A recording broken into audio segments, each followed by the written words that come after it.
Hi. Seated comfortably.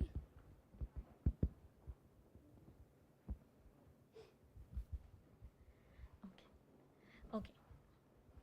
Welcome, everyone. It's a great pleasure to meet all of you. Many of us, we are meeting for the first time in person.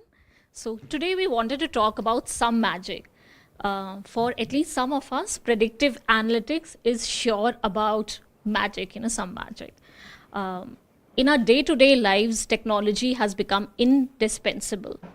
And while we talk about this, one of the recent talk of the world, and if not the town, is the chat GPT. So we are, some of us are figuring out how to use it. Some of us have already learned probably and are already using it in our work. So at Transform Schools, we evolved as an organization from no tech or low tech to using technology into our work, to improve our work, to better support our stakeholders, such as teachers, head teachers, students, and officials. And while we were doing all of this, in our journey, we also partnered with some of the organizations to help us and who are committed to the cause.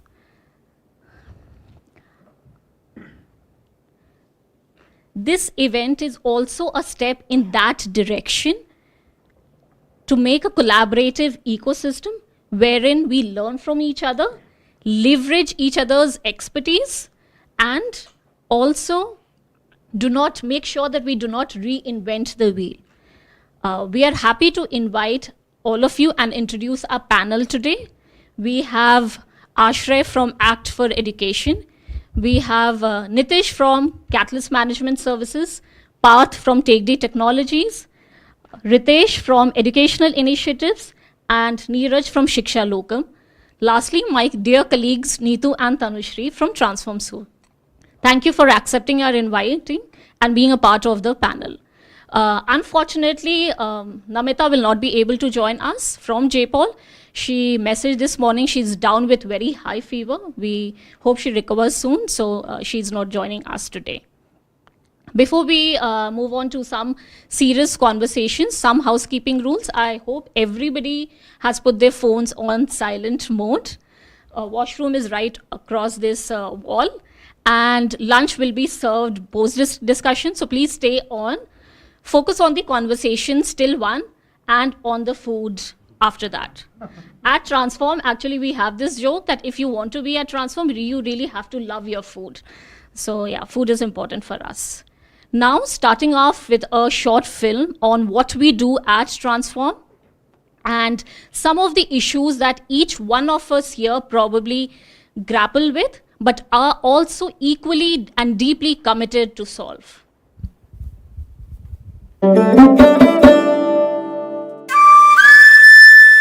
আরে গুনাস এখনো school dress পরিসনি school যাবে না না আমি ভাবছি school ছেড়ে দেব কেন হঠাৎ আমার ভালো নম্বর আসছে না কোনো সাবজেক্টে ইন্টারেস্ট পাচ্ছি না মা বাবা বলছে বাড়িতে থাক কাজ করবি কিন্তু আমাদের স্কুলে তো কত মজা হয় স্কুলে আবার মজা শোন আমি তোকে বলছি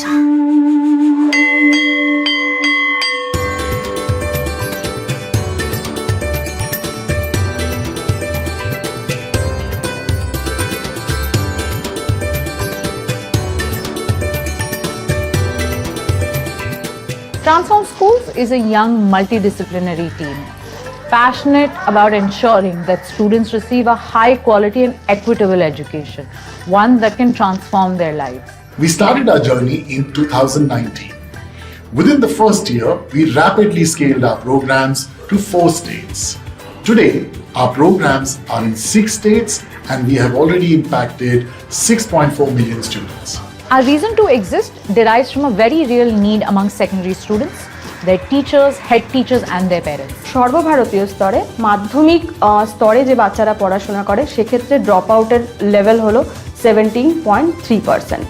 কিছু রাজ্য আছে যারা এর থেকেও খারাপ স্তরে রয়েছে।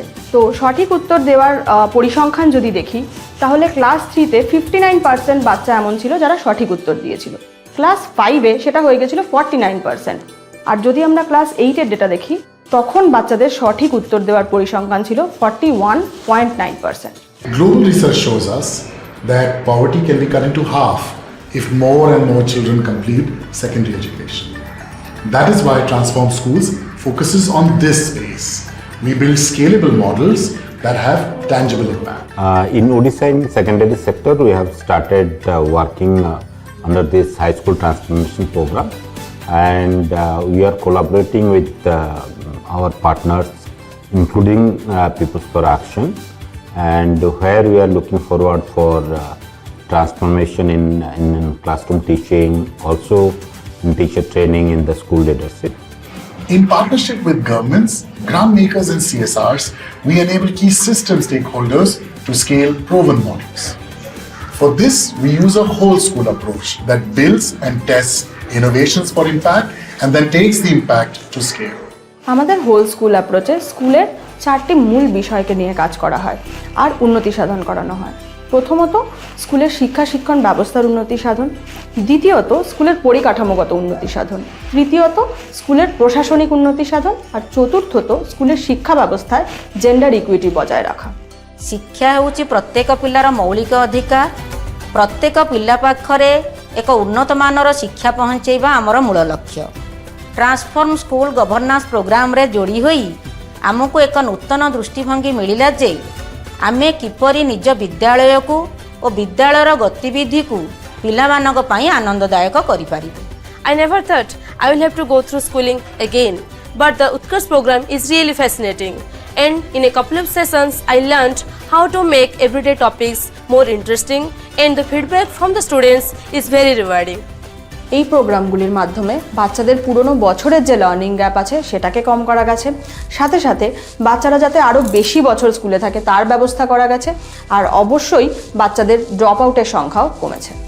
এখনও অবধি আমরা 95,000 টিচার্স, 68,000 হেড টিচার্স এবং 9,60,000 স্কুল গভর্নর্সকে আমাদের প্রশিক্ষণের আওতায় আনতে সক্ষম হয়েছি। ମୋ ପିତାମାତା ମୋତେ ନେଇ ଅତି ଗର୍ବିତ ଅନୁଭବ କରନ୍ତି କାରଣ ମୁଁ କ୍ଲାସ୍ରେ 60% ଉପରକୁ ମାର୍କ ରଖୁଛି। ଏଇଟା କେବଳ ମୋ ଦ୍ୱାରା ସମ୍ଭବ ହେଇନି, ଏଇଟା ଗତ କିଛି ଦିନ ହେବ କ୍ଲାସ୍ ରୁମ୍ର ଆକର୍ଷଣୀୟ ପାଠପଢ଼ା ଦ୍ୱାରା ସମ୍ଭବ ହୋଇପାରିଛି। Transform has implemented a program for uplifting the learning levels of children, not only by providing the enhanced teaching technology, but also with interactive teaching learning materials. We also realized that our parity program can benefit the girls of India as they get to understand the value of education and they truly believe that they can fulfill their dreams. Corona ସମୟରେ ସବୁ ବନ୍ଦ ଥିବାରୁ ପିଲାମାନଙ୍କ ପାଠ ପଢ଼ା ପାଇଁ ବହୁତ ଅସୁବିଧା ହେଉଥିଲା। ସାର୍ମାନେ ଅନଲାଇନ୍ କ୍ଲାସ୍ କଲେ, ଅନଲାଇନ୍ କ୍ଲାସ୍ କରିବା ହେତୁ ପିଲାମାନେ କିଛି ସେତେଟା ବୁଝିପାରୁନଥିଲେ। ତାପରେ ଆମ ଉତ୍କର୍ଷ ଆଉ ମତିଶ ପାଠଶାଳା ଗୁରୁ ଆମ ପିଲାମାନେ ଭଲ ପଢ଼ିପାରିଲେ, ଆମେ ତାଙ୍କୁ ଧନ୍ୟବାଦ ଦେଉଛୁ। গত 4 বছরে ট্রান্সফর্ম স্কুল যত বাচ্চাদের সাথে কাজ করেছে তার মধ্যে 59% বাচ্চা নিজের পড়াশোনার উন্নতি করতে সক্ষম হয়েছে। আর যদি বেসলাইনের সাথে গ্রেড লেভেলের তুলনা করা যায় সেক্ষেত্রে 35% বাচ্চা নিজেদের পড়াশোনায় উন্নতি সাধন করতে পেরেছে। জেপল সাউথ এশিয়া 2020 সালে আমাদের লার্নিং প্রোগ্রামের ওপর একটা আরসিটি করেন। এই লার্নিং প্রোগ্রামটা হলো 50 ঘন্টার একটা টার্গেটেড ইনস্ট্রাকশন, আর এটার ফলে বাচ্চাদের 0.4 থেকে 0.7 বছরের লার্নিং কিন্তু প্রাপ্ত হয়। Transform Schools has built an impactful approach to improve student learning outcomes. Our models have been customized to various state contexts and scaled up through systems and sectoral partnerships. The journey has not been easy, but we are committed to reaching all of those students who are yet to experience an education that can transform their lives. Now is the moment to fulfill the aspirations of children in India. We aim to impact 20 million children by 2025. Come, join us in this mission.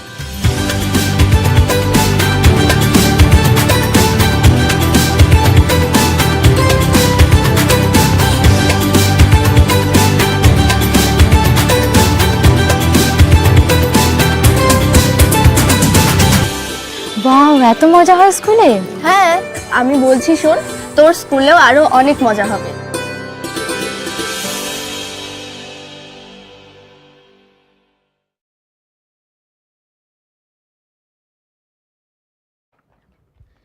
So this is what we are all here.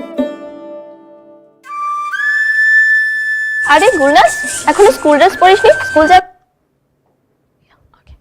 Yeah, so this is what we are all here for, to make learning fun, to help students reach their potential, continue their education, and do well in lives, transforming lives. With the focus on collaboration and learning today, we are here to kickstart the discussion now. I would like to emphasize that this is an opportunity for both the speakers and the audience, in-person audience, as well as those who have joined with us online, to share their thoughts, ask questions, comment, and also share how they see or they have used ML, or they see using ML or new tools in the horizon. I want to just also share that, we will be the format of the discussion today. We'll have 3 rounds of discussion. Request the speakers to limit their response in the first 2 rounds to 4 minutes. You will have 1 minute to conclude in response to the third question. Post that, we will be opening the floor and the audience will be free to ask questions. For my online audience, I would request to keep sharing the questions, comments, and we will collate those as well and direct it to the speakers wherever it's possible. And I would also like our speakers to introduce themselves and share a bit about their organization's work in the first round when we start. So moving on. While we have been in schools, we have learnt and actually memorized that necessity is the mother of invention. And as adults, we also experience that. So often as a community, we spring into action during crisis. Like post-demonetization, the technology had an impact on the financial sector. Similarly, COVID-19 accelerated the use of technology, both in education as well as health sectors. Acknowledging the government of India's vision to transform India into a digitally empowered society with a knowledge economy, we all have an important role to play. Although the Digital India initiative started in 2015, it has gained momentum in last few years. And there are people on this table, who have been working even before 2015 with this focus and using technology. Each one of your organizations have either built technologies, supported technologies, or advocated use of such advanced technologies in your different roles. So my questions to you would be, to each one of you would be, to share your experiences of using predictive analytics or similar advanced technologies and your learnings from that experience. So I'll start with Nitish. Thanks. First, thanks Shraddha, thanks Transform Schools for the opportunity. Thanks for the invite. So I start with an introduction and then Yes. So I'll briefly talk about the company I come from, which is Catalyst Management Services. So Catalyst Management Services was started around 25 years ago by a couple of IRMA grads. So we have a lot of IRMANs in our organization. There's a joke that if you spend 10 years here, you're an honorary IRMAN. That is the amount of IRMANs we have in Catalyst Management Services. But what we kind of do here is we aim to achieve scale, impact, and sustainability in the social impact space. And how we do that is we partner with deep change agents who work closely with the vulnerable populations, such as Transform Schools themselves. So what we offer is we bring in capabilities in design, implementation, and evidence. By kind of enabling the partners to achieve their outcomes, that is how we contribute to the larger sector as a whole. So I come from the evidence side of things, as you can see. So under evidence, we have multiple facets and dimensions. We do rigorous econometric studies, impact evaluation, similar to what JPAL also would do. We develop monitoring and evaluation systems for very complex kind of programs across countries and states in some cases. And lastly, the data science, which has, like Shraddha mentioned, the pandemic kind of accelerated that because there was clearly a need for it. So for the last 3 years also, we have the data science vertical within CMS, which typically in a corporate setting, a data science team would just focus on predictions and so forth, right? Here in the social sector, you don't have that data, the quality of data which you need probably to reach that scale. So what we offer is services across the value chain of data, starting from setting up of data management systems, finding the right technology, partnering with the right organizations, then comes predictions, for decision making and so on. So my role here is I lead the data science initiatives here at CMS. Yeah. So, could you respond to the question of using advanced technology and insights from that? Yeah. So I can share my experiences during the COVID. So I was part of this. I mean, we led the data side of things in an initiative called Precision Health. So what Precision Health set out to do was, it was an environmental surveillance initiative where we test wastewater for presence of SARS-CoV-2 virus, and this was started right before the second wave in March 2021. I think, March 2021. So the science behind this is very simple. So the moment you contract the virus, you start shedding it. However, for you to develop symptoms and then kind of you go get tested, for the government to know, it takes a good week. So we have that time to build models where we can predict and give an early warning in advance to the government. So what we did was, we sampled around, I think, 60 sites at the peak in Bangalore, where we were testing wastewater for COVID across multiple locations consisting of both open drains and sewage treatment plants. Because open drains was important because the population which is typically left out are actually not connected to STPs. So it was important for us to test open drains to see if the pandemic was spreading in those pockets. So this initiative, as you could see, had a very strong analytics requirement there. Because you had data coming in from multiple dimensions. You had case load, clinical information which was coming in from the government. So we set up the whole data management system in such a way that it was very flexible, where we could incorporate multiple sources of data coming in. And this we use predictive modeling here very well. So to start off with, it was a very simple basic model, because COVID it had no precedent. We did not know if this is how it would escalate, or suddenly would it kind of go down, or is it going to be much more serious than the first wave. So we started with something very simple, like a exponential moving average. Eventually we went to basic statistical model, then advanced, and finally ML. It came to fruition before the third wave. So we were able to kind of predict the third wave a week, 10 days in advance, based on our models. And it was important for us to have multiple models which all pointed to the same direction. Because like I said, there was no precedent. So we were not sure that are we creating panic by going and predicting a third wave, right? And an important thing to note is the support provided by the Bangalore municipality, which was BBMP. So we had access to the COVID war room. We were constantly in touch with them. And we flagged it, like I said, I think December 24th, if I'm not wrong. And the wave set in Bangalore around Jan 3rd or 4th. So during this time, the government could actually prepare. The first thing they did was increase testing across their PHCs. And we were also able to hotspot, saying that these pockets probably would be far worse than others. And the next thing what they were able to do was kind of deploy resources, have people ready, make sure that the kits are available in all the locations. And they also went to an extent in few cases of reinforcing masking behavior, making those protocols slightly more stringent. So it was extremely satisfying for somebody in this background to see in the space of a year where something you had set up was actually being used to impact policy at the municipality level. So that was kind of my experience with using predictive analytics in this space. I just wanted to kind of end this with some of the key learnings during this time. The first thing was the importance of being real time. Simply because, real time is not a luxury anymore. It is an absolute necessity. An additional day of delay for us to predict this would have made a significant difference, right? So it was important for us to flag then and there. So the systems had to be set up for real time. Second was having flexible systems, because during the course of the wave, things changed drastically, where having that ability to kind of pick and choose the right systems, not locking ourselves into one particular solution, was extremely important. And keeping the models very simple and explainable was something that we learned a lot. I remember the first conversation in the COVID war room, it was just Greek and Latin. We were not listening to their language, and we were speaking another language. So keeping the models explainable was as important as keeping it as accurate as you can. That was a big learning. And the communication part of it, again, using the right ways to communicate to a government stakeholder, to another research partner. And lastly, the ability to collaborate. I mean, I think the pandemic created that setting. I don't think we can even replicate that right now. We had data scientists to public health experts, to bioinformaticians, to policymakers, all coming in with their own lenses, but that helped the model be grounded.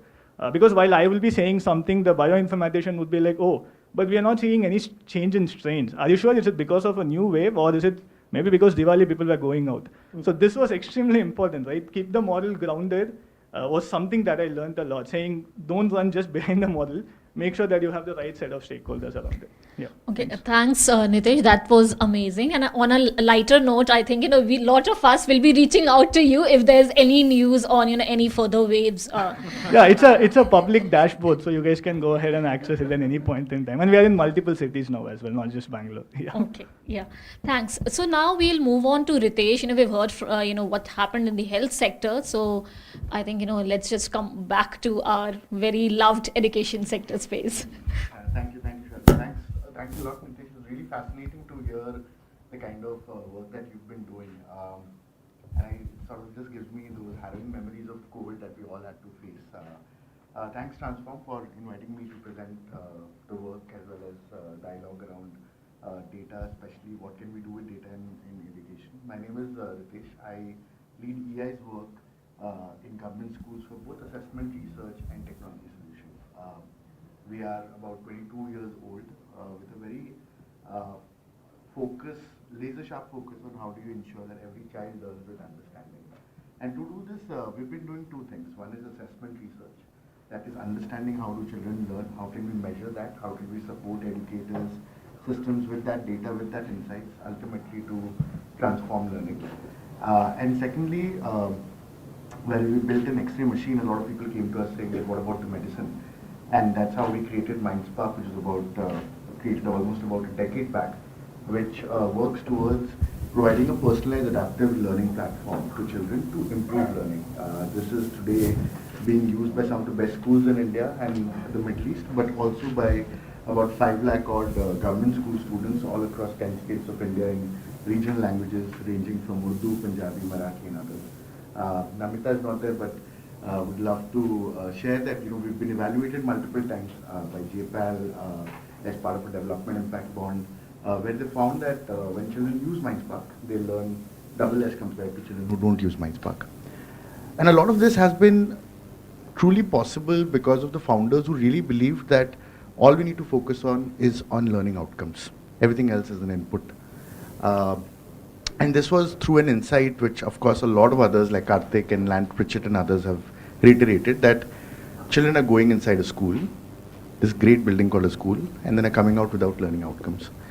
And how do you ensure that schooling actually translates into learning?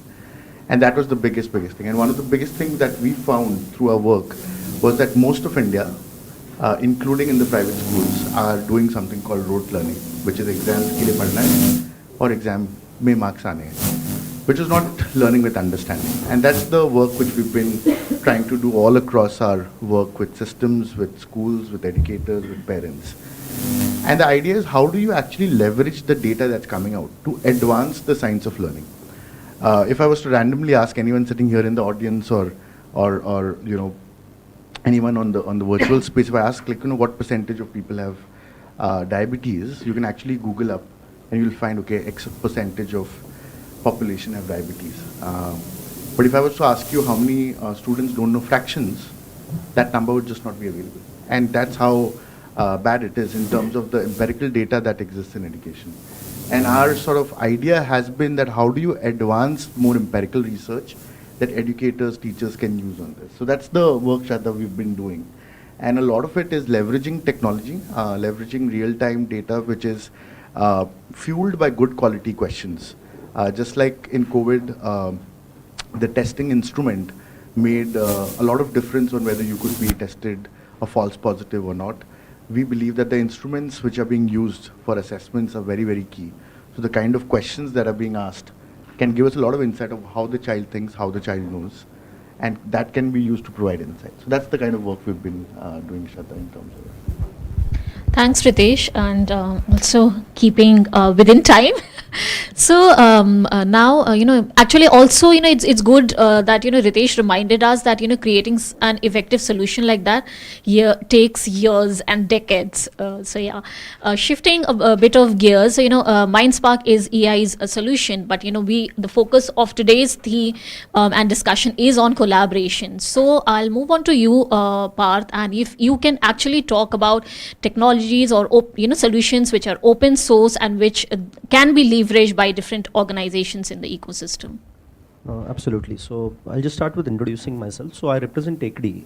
TakeD is a company I co-founded around 16, 17 years ago with the core purpose of catalyzing transformation in the society through individuals and organizations who are actually doing the work on the ground. So the idea is to back organizations like Transform Schools by providing them right technology to scale what they're doing. And in these last 17 years, while our journey started looking out of India to provide most of the solutions we were doing for the first 5-6 years was out of India. But around 2015, we started working with Step, and a lot of our focus shifted. That the more interesting work was actually happening in India, where there was a lot of impact being created.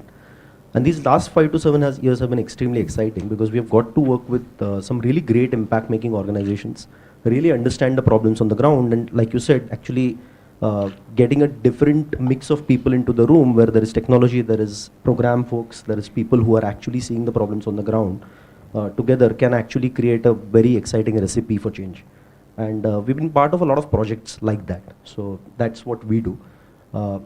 Specifically, I think we have always been, so we started with the vision to create change, but do it through open source, do it through product creation, do it through collaboration, co-creation and reuse. And that's how our business model has been. That what we do is that while working with organizations and creating solutions for them, we try to put a product lens onto it, which means that we will try and find existing products that could be leveraged and improved, and we try to work with organizations so that they understand the value of giving back to open source while actually using it.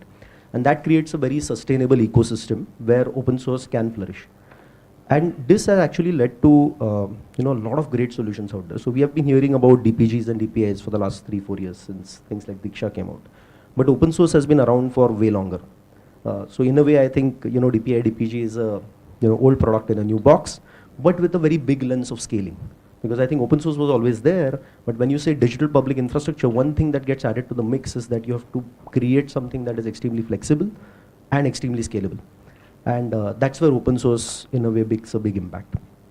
In that sense, a lot of solutions exist depending on what you are trying to do. So if you're going to do things like content management, there's been content management systems like Drupal, Joomla, Strapi, and things like that around, where you could use that to build database management systems, to websites, to large, powerful, flexible applications. Specifically in the context of India, I think Sunbird building blocks have made a huge contribution. I almost see, Diksha getting built as a moonshot project, a rocket ship building project, right? So when you're creating something like that, a lot of things get built on the side, and which end up actually transforming society in more than one. And that's how I see this journey, that Sunbird building blocks were created as an outcome of that. And luckily they were architected, I would say not luckily, but actually very intentionally they were architected in such a way that they were, while the main use case was education, they were built in a way that they would be extremely modular and reusable and flexible. And that's what I think something like NDR, which came out, talks about some very key principles that we see portrayed in these Sunbird building blocks. So those would be another set of open source tools that are out there, especially in the education space, because already they have been tested in the education space. We are helping a lot of organizations in the education space leverage those, and also stretching the boundaries by taking them outside domains of education. And we are seeing that they are not really limited by that. And in the domain of predictive analysis, though, so on this, I think the main work we do is on the data gathering, making sure that data is gathered in an accurate, correct way, building the tools to ensure that this can be scaled, on the top of which models would get built. So I think there is a lot of tooling out there in the open source space. I've just mentioned a few. Depending on the use cases, it's really a big solution array out there. What you do need to ensure is that when you do adopt open source, you work with a partner that understands the product and who is responsible, who will work with you to ensure that that is done in a sustainable way.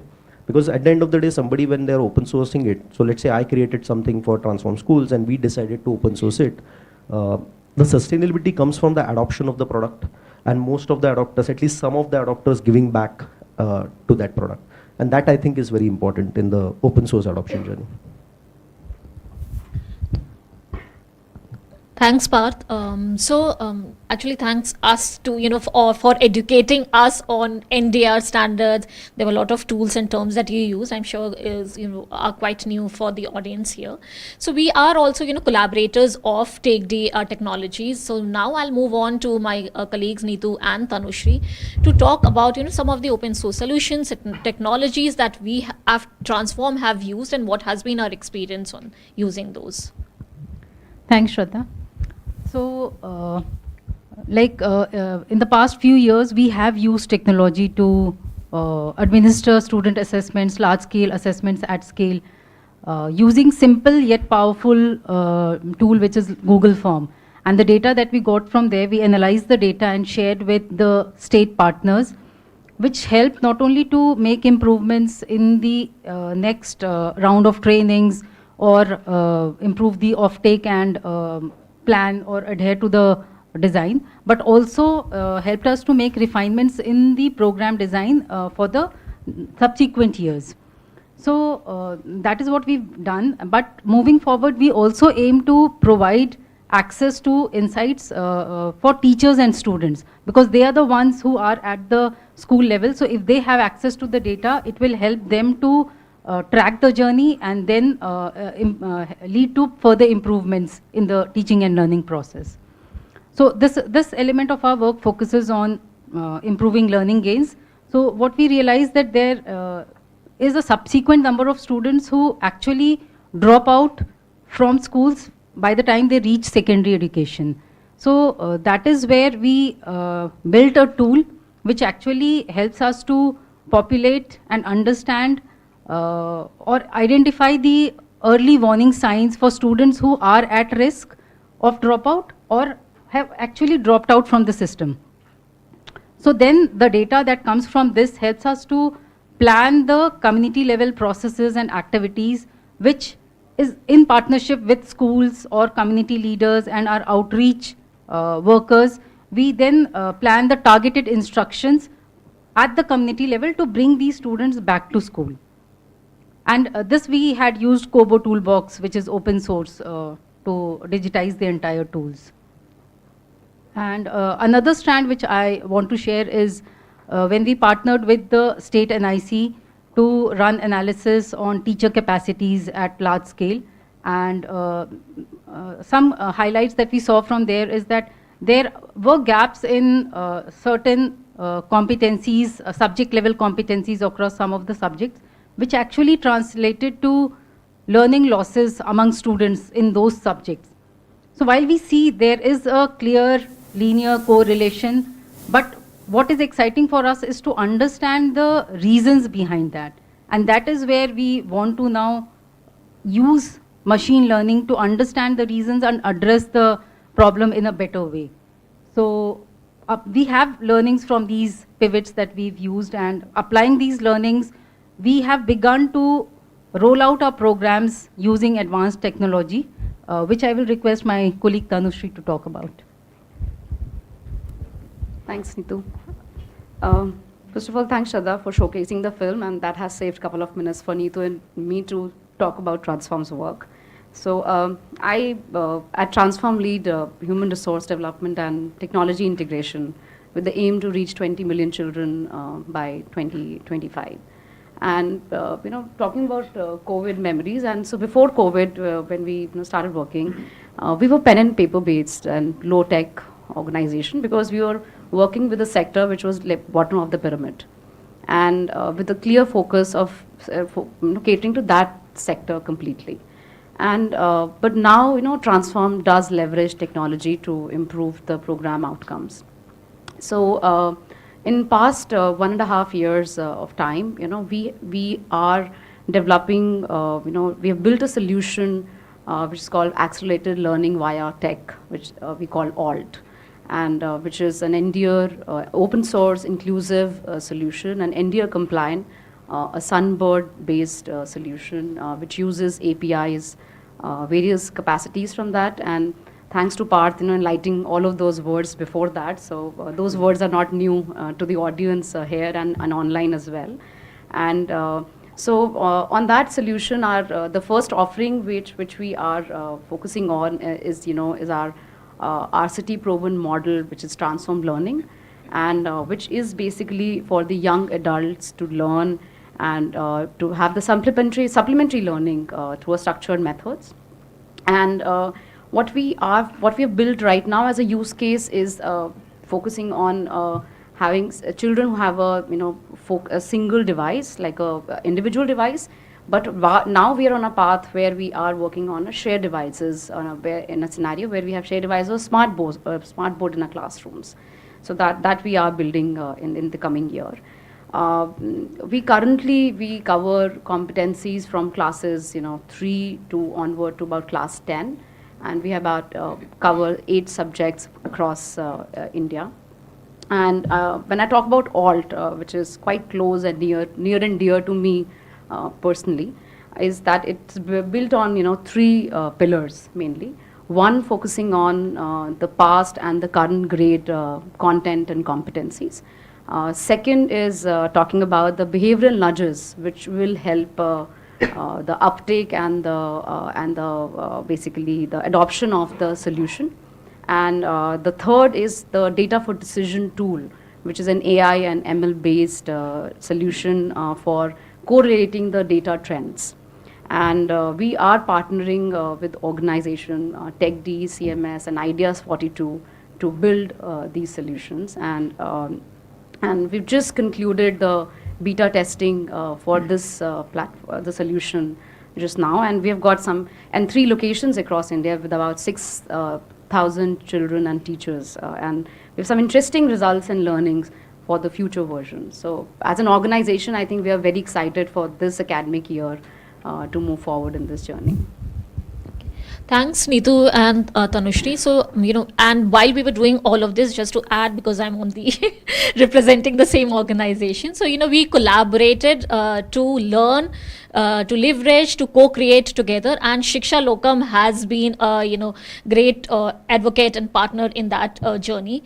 So, Neeraj, I would like you to talk about that, how, what's the space for collaboration and how do Shiksha Lokam, support organizations to take forward that journey.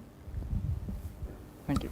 Again, thank you so much for inviting us. A quick introduction. My name is Neeraj. I'm the Chief Strategy Officer at Shiksha Lokam. We are a Shibalal Family Philanthropic Initiative started in 2017 with the simple belief that every large-scale system, end of the day, has a leadership challenge. Right, enable leaders in any organization or any large-scale system will know what to do and how to do. You necessarily don't have to, build beyond that. And we realize that that's essentially even the challenge that education in India really has. So what we do is enable the education leadership mission of this country with the fundamental belief that every single teacher, school leader, and community leader have, if given the agency and if given the right context and environment, will be able to lead the best of efforts in their schools itself. And how do we do this? We look at this in context of 3 pieces. One is build open source technology. We are the co-builders of Diksha, enabling leadership capabilities on Diksha that can eventually be, India scale. Second is to define a unifying definition for leadership. When leadership, I'm sure all of us think differently about leadership itself, but you need to have a common reference point about looking at leadership for education. So we worked with the ministry to define this as micro improvements, which has been launched as a national initiative with the Amrit, and it's again live across 25 plus states and UTs now. And third, realize that the wisdom lies in the ecosystem and not us. So we orchestrate collective action in states, in districts, in as many places, building Samaj Sarkar Bazaar models that can really work. And that's been, the big focus that we've had. So that's been, our journey in the last 5 years. And collaboration has been the DNA for, the work that we do. I think enabling collaboration, enabling the right interactions within the ecosystem have been the strength or, the way we've worked.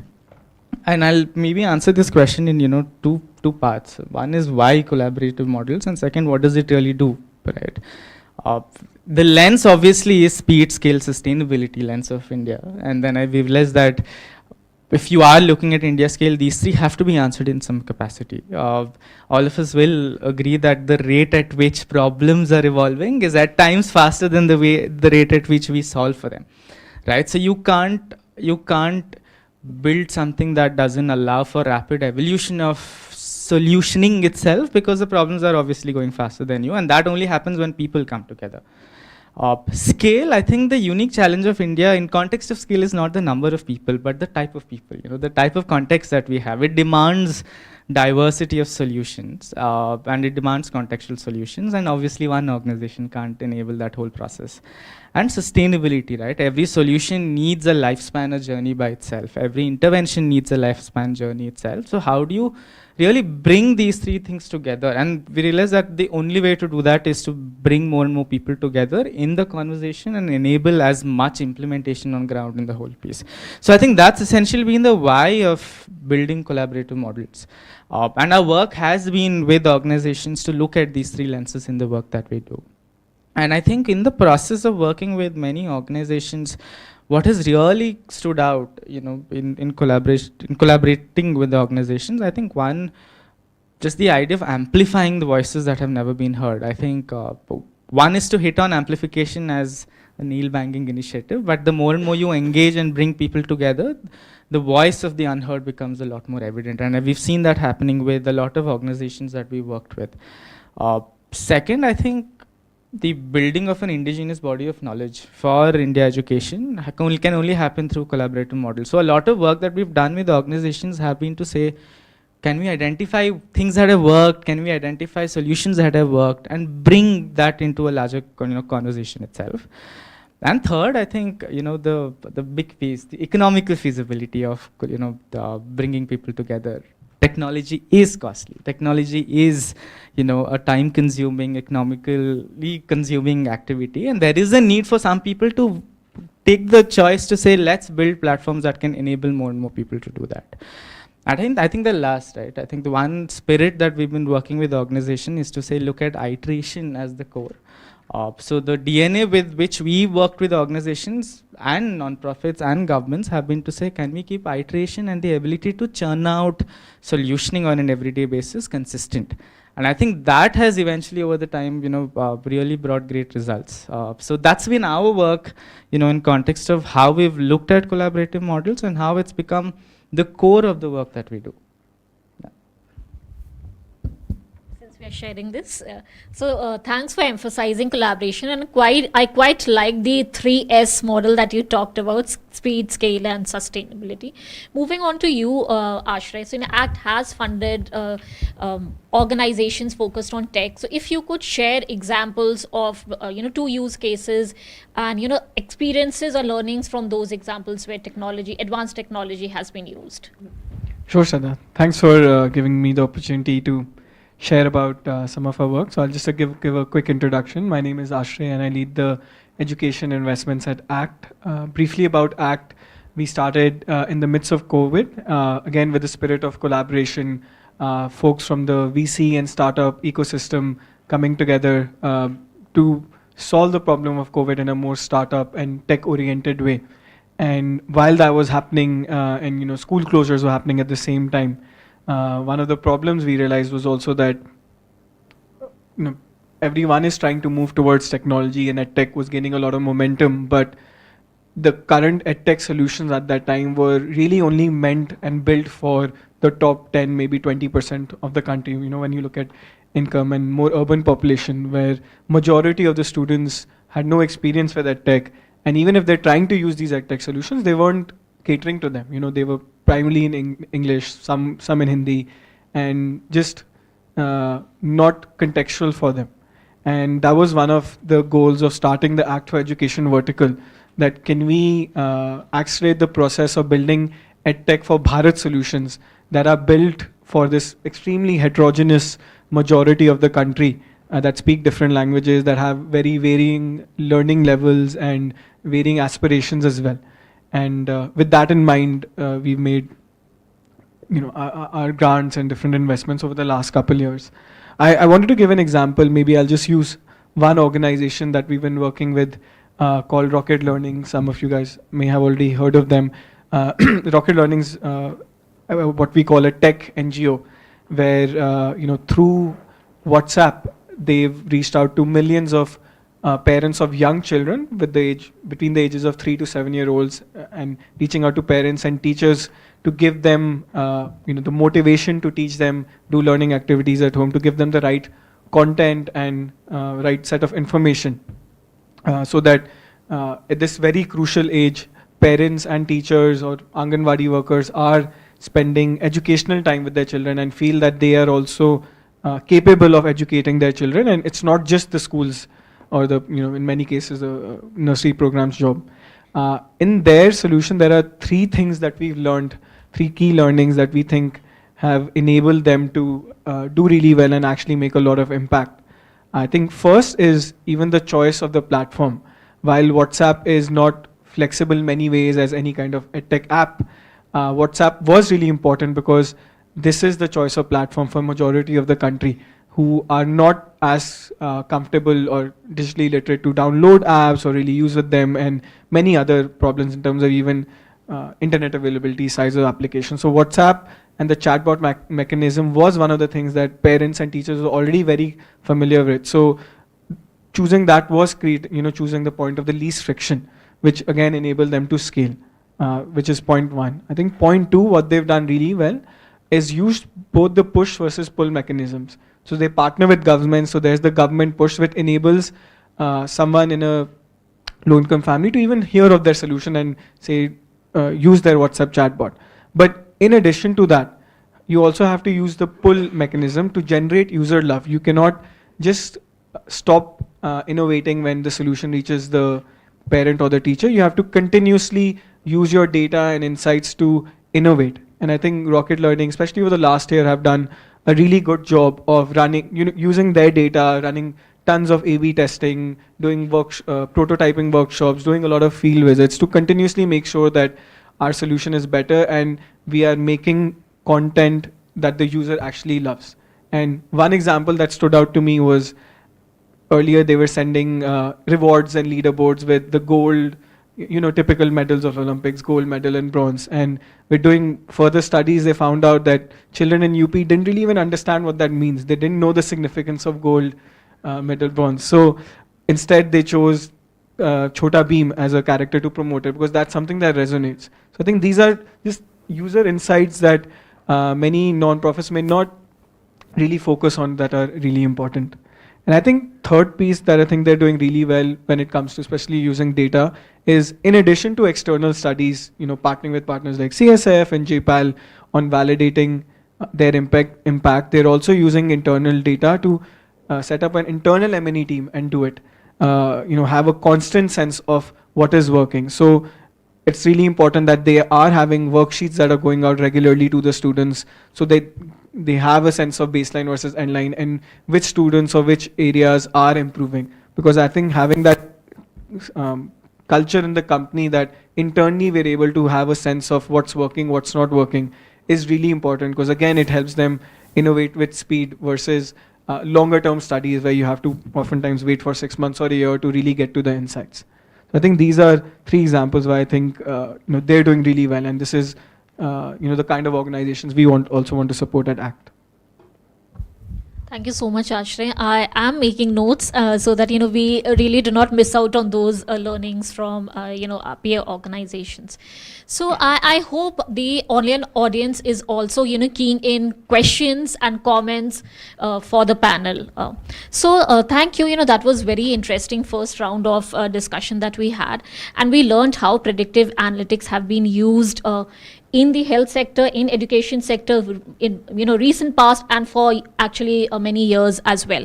Now moving on to the second aspect of the discussion today, to understand better and talk about how advanced technologies, predictive analytics, machine learning, and so on have been used in monitoring and evaluation. So this is what we want to cover right now. And so my question to each one of you would be how can the educators, policy makers, and program designers as well make use of these technologies to efficiently collect data, synthesize data, and draw actionable insights for better decision making. So I'll start with you, Nitish, again. So if you could respond to that, how it can be used in monitoring and evaluation. Yeah, so thanks, Shraddha. So I think in terms of the potential applications in monitoring and evaluation, I think probably I'll talk more from the methods perspective because I necessarily do not come from education as a domain. So I can also take you to maybe examples which can be applicable here. One thing is like what can happen with predictive analytics or AI in general is the ability to personalize information. You can have a typical monitoring system which talks at the program level, but it doesn't necessarily kind of get into at the individual level simply because it is not possible at that scale. But what AI can manage to do that for you is it can kind of personalize to an individual student or to an individual end user at any point in time. This experience has been interesting for us with, let's say, farmers. When working in the agriculture space, couple of our partners kind of help profile, let us say, farmers based on their social context, their kind of aspirations. See, not every farmer aspires to be an entrepreneur who's going to kind of, want that returns. For some farmers, it is just about sustenance. For some farmer, they have a personal relationship with the land, right? So understanding that, so everybody going and telling, okay, you sell to the farmer producers organization, you will make a lot of money, might not appeal to a whole lot of them. Understanding that is something that we have learned in the agriculture space, I think, which can apply very well in education as well, where you can personalize and curate content to that profile of student, thereby ensuring better engagement, better learning outcomes, better uptake is something that we can definitely look at. Another thing is going after what Neeraj said. There is this organization called Apurva.ai. I'm sure Neeraj is aware of that. So we've been working with them quite a lot recently. It goes back to that societal kind of a thinking where you create the ecosystem that can solve for problems rather than you going and solving it yourself. So this is an interesting tool. What this tool does is it kind of listens to multiple conversations across the spectrum. So let us say now a teacher and student is interacting. Now, let's say I'm a teacher, I'm talking to a student, the tool is listening. You're a teacher, you're talking to another student, the tool is listening. What the tool does is it creates a brain by listening to all these conversations at the end of the day. So the intelligence of the network is captured here, which you are not going to get in ChatGPT at the end of the day, correct? So ultimately what it does is it kind of creates a ChatGPT kind of a model. It's a language-based model at the end of the day. It is designed in vernacular languages as well, where the intelligence of the network can be accessed by the whole community. Now, some teacher in some pocket in Odisha might have come across a solution which a teacher in Tamil Nadu would be able to leverage, with this network. Again, in our context, we've been using it more for, in case of agriculture and frontline workers for health. So we have one of our partners works very closely with vulnerable communities on, let us say, non-communicable diseases, with factory workers. So it listens to these conversations and helps us understand, okay, this part they have found out a solution which can be used somewhere else, right? Where I don't know, I am not going and telling this is the solution, but it has come from the community themselves. So having tools like this incorporated as part of your M&E system is extremely important, because now that you can leverage the power of analytics and particularly predictive analytics, these kind of solutions come into the picture. So yeah, so these are a couple of examples which I had in mind where using predictive analytics, your M&E systems can improve. Thanks, Nitish. So that was very insightful. And, again, I will definitely, explore more what Apurva AI is and how it can be used in our space and, how can we use that better. So now, moving on to Ritesh. Again, I'm following the same sequence. But, so Nitish, could you elaborate on how you have used, and you did talk about a lot of, data and how, years of data that has been built and that can be used. So how you have done that at AI. Yeah. So let me answer this in sort of two frames, right? One as a technocrat and then one as an educator. I think one of the big aspects of data is that the governance and the feedback loop it brings, right? So with both technology and data, now the speed of feedback loop is far more higher in the kinds of programs that we're doing, in the kind of changes, iterations that we can do in terms of A/B testing and other things. Second is just the governance it brings in. A lot of funders, a lot of government is still very, very apprehensive कि you give money to the social sector and paisa barbad ho jayega. And what data does is brings in a lot more transparency and visibility to that. So that's as data and technology really, demystifying a lot of this and making it more transparent, clearer for all. As an educator, when I go to my teachers and tell them, let's have an engagement of 60 minutes per week, they're like, what does this mean? Like, it doesn't matter to me, right? What we need to understand today is aspirationally teaching is not a job which anybody wants to do. And as a society, we all think that those who can't teach, right? And we almost underestimate and underappreciate the kind of nuances, the kind of skill, the kind of human technology that's required for a teacher to be able to deliver in a classroom. Right? We very, very underestimate the kind of skill and knowledge that's required. So in our mind, when we work with data, we think of teachers to be like Durga Ma. We think of teachers to be like Bruce Wayne. We think of teachers to be like Wonder Woman. And we think technology is the Batsuit. Technology is that Trishul. Technology is the Batmobile to sort of ultimately have the Bruce Wayne become Batman, right? And to give you a bit of an insight of how this sort of translates, apart from all our technology folks saying, let's get the bounce rate lower to engagement rates higher, because that doesn't mean anything. At the same time, the policies speak of 50% of students are not learning at grade level. Teachers don't care about any of this. What is relevant for the teacher is something which the teacher can do inside the classroom with the child and can apply that concept, right? So just giving you an example of how we at EI leveraging the billions of data points that we get both through our MindSpark and large-scale assessment work. I don't know if I can share some few slides to illustrate what we can do with this, right?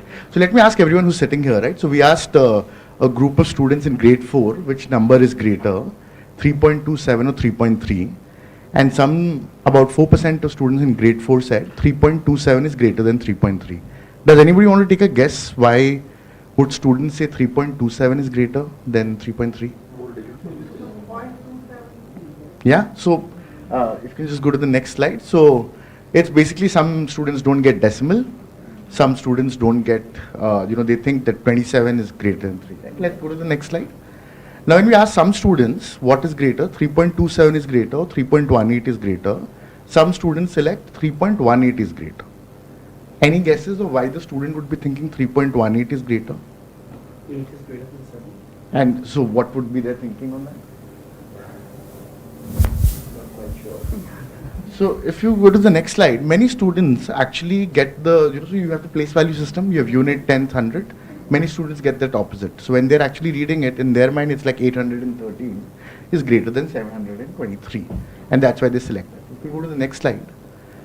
Now when we ask them 3.27 is greater or 3.39, a small percentage say 3.27 is greater. Any guesses here? Why would they be saying 3.27 is greater than 3.39?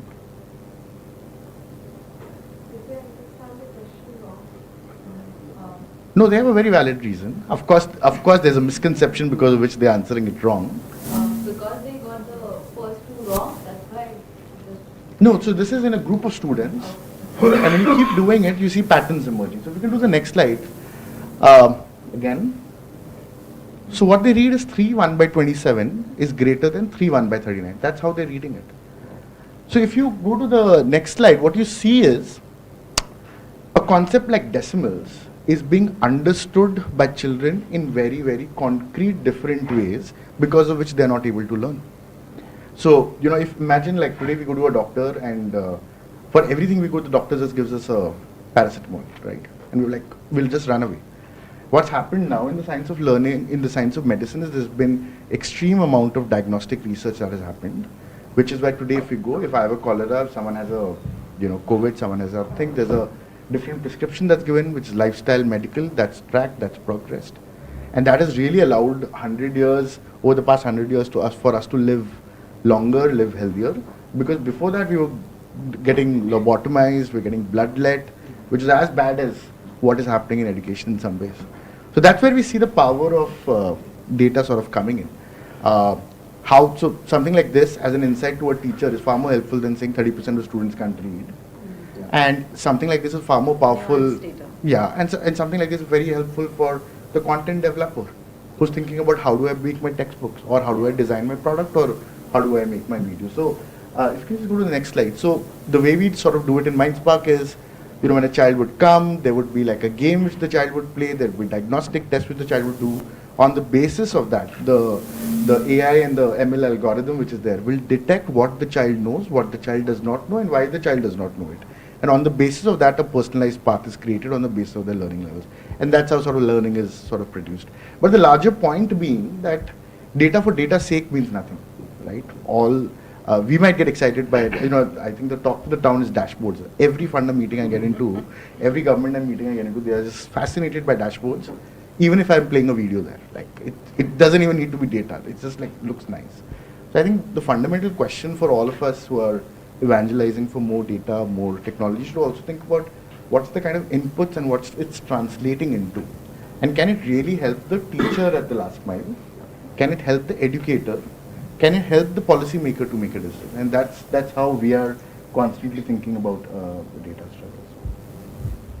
Thanks, Ritesh. So he stuck to the core of EI.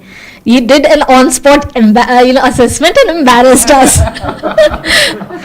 Okay. So, but Ritesh, we also have had similar experiences and drawn similar insights working with lakhs and millions of students actually. So I'll move on to Neetu to actually talk about how are we using this data, or what are our plans for using this data better for better program outcomes. Sure, Shraddha. So as Tanushree, when she was sharing about the advanced technology that we have just embarked on the journey of using, so one of the strands that she mentioned was data for decisions tool. And that is the tool which in partnership with CMS and TechD we are developing, wherein we want to use advanced ML AI technology to actually share with teachers and students the insights on a real-time basis, which is adaptive in nature, which is actually tailored to their needs and responsibilities. And some of the features which we are looking as part of the DFD tool, which will actually help in improving the teaching and learning at schools, is this will actually extract analysis from both quantitative and qualitative data using text mining, data mining, to understand the trends, patterns, and correlations across the variables, and populate interactive dashboards highlighting the academic performance of students, participation, engagement, which the users can then customize it based on their need, as I just mentioned. For example, a student can have access to their scorecards, which will help them plan their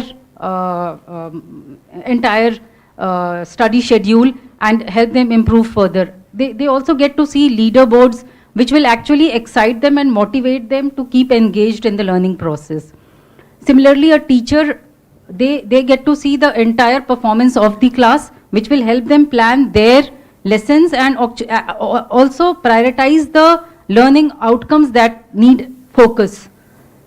In addition to that, this DFD tool will actually deploy predictive models, which Nitish talked about.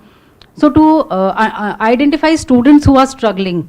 So basically predicting those students in advance and providing personalized support to those students to support their retention in learning, and gradually they are able to transition to higher education.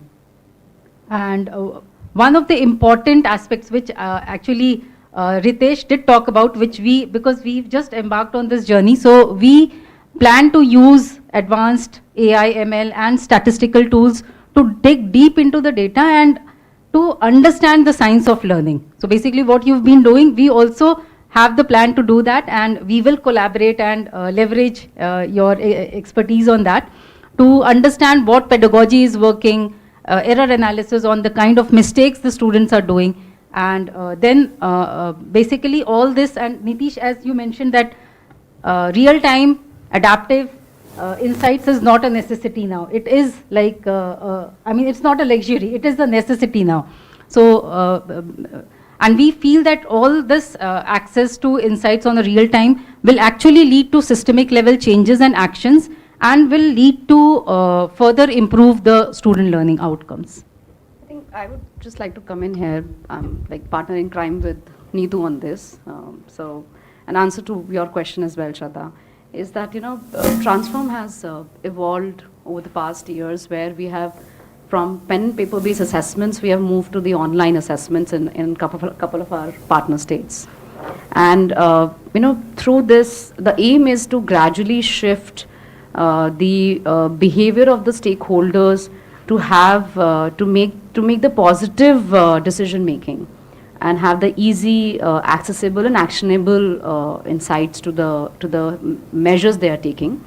And second is that, ALT and the DFD, the fancy acronyms we are using right now, so the idea is that, we are able to predict vulnerabilities to the dropouts, about the learning losses, and not just about the students, but also about talking about the training needs for the teachers. How all of this together can, we can make sure that we are able to use the targeted interventions to correct and to ensure that the retention of the learning happens at the school level. And there is a higher number of transition happen at the higher, for the young adults, for the higher education. So that is the key of the message. And I know Ritesh just said that, dashboard is the flavor of the month. But using dashboards for the right purpose at the right time is something which is the focus, and having those action labels at the right time, because we generate a lot of reports which comes towards the end of the year. Those are of no use. So those dashboards should give us the actionable insights to the right person at the right time. So that is the key purpose, which is what Transform is really focusing on. Thanks, Tanushree. So earlier I thought that Neetu was smart to avoid using the term dashboard because of Ritesh's comment. But yes. So Parth, my question to you is that we have been talking about dashboards and all, but as an organization, all of us also need to better decode that data. So so what kind of telemetry data that organizations can leverage on, because funders and we also do keep asking about our to understand better the user engagement, adoption, what are these metrics, so how can those be understood better, leveraged better? So if you can talk a bit about those kind of data. So I'd like to address this in two parts. So one thing is that on one side we are collecting humongous amounts of data, and then there is the data privacy side of it, right? So it's very important that we are very aware when we are collecting data as to what are the data governance methodologies we have in place, who owns the data, who is storing the data. And this is where again something like a federated NDR kind of a principle can help us think better. So if you look at India as a country, right, so there's some things happening centrally and a lot of things are federated down, especially in the school ecosystem, right, from country to state to school. So literally, actually, who really needs the data about the student probably is the teacher and the school. Do the actors above this level need the PII data of the student or not is a very important use case to look at here. So what data we gather? So I think what telemetry we can gather. So I think there's no limit to how much we can gather. We should make sure that we are designing our systems to be very purposeful towards the outcomes that we want, of what kind of data should be gathered. So it might be could be user behavior, like how are people interacting with the application. And I think one more thing to address here is that while I think everything is going towards digital, I think phygital also has a big place to play here. So we have done some things with Saral, for example, where if you're doing things on massive scale where devices are not available. So like Tanushree, we said right now we are going from one device to shared devices. As we go even bigger, we'll still find a lot of pockets where device is not there. So what do we do there, right? How do we actually collect data? So technologies like Saral, which will let you do pen and paper and digitize that data very quickly, will help. But again, that's just how you collect. But what you collect, when it's digital, you can actually get into user behavior. When it is phygital, I don't think collecting actually user behavior is going to be possible. You'll still get data from an M&E perspective as to analyze it. But when you're doing digital, I think there is no limit to as to what data you can capture. But it's very important that we can actually design systems in a way that the data that is stored is federated. So for example, the school storing pure student registry data and anonymized data actually going to the overall systems. So you as an organization or the state or the country level data can be analyzed to find behaviors without having anonymized, without having the actual PII data. Because on the local level, unless the teacher knows what this student is doing, I can't really do an effective intervention. So that teacher has a very clear purpose of knowing who that student is, who got that wrong, right? Unless that happens, I can't really do personalized intervention. So that is a very clear purpose where there has to be PI data available. But how do you make sure that the storage is spread out? It's not done in a typical database where everything would be junked up together, which makes it a data risk, right? That if that database is exposed, you are not just exposing behavioral data, but also the PI data. So splitting those out and those data governance methods are going to be very critical in this journey. So Neetu, I think, as I said, two aspects of it. What data should we store? How do we store it? How do we federate this in the right way so that the right actors in the system are storing the data that matters? At the same time, somebody building the platform does need to have overall data of utilization, what is working, what is not working, even data down to geographical context. Like I think we talked about dashboards, and I think that becomes very that's a very important thing, right? That, like what you said, is that dashboards are the flavor of the month, and if that's what's working, we should definitely leverage it, is what I think. What you put in the dashboard is important, because if you're just putting a dashboard out which just says, ye state, ye thoda lal hai, ye thoda green hai, but if you can actually go deeper into what that means, because utna to enough hai for the care of certain actors in the system, but if it has to actually matter, I think each actor in that hierarchy needs to get data that matters, and yes, dashboards is a great way to do that, but it should not happen because acha dikh raha hai. It should actually get to the point of being useful. And I think at least that it's exciting for people to see is a great start, because I think some of those things have to happen one step at a time. That ठीक है, अभी अच्छा दिख रहा है, अभी उसमें कुछ लेके आते हैं, we'll bring something meaningful into it. Thanks, Parth. So there's already some words of caution being shared.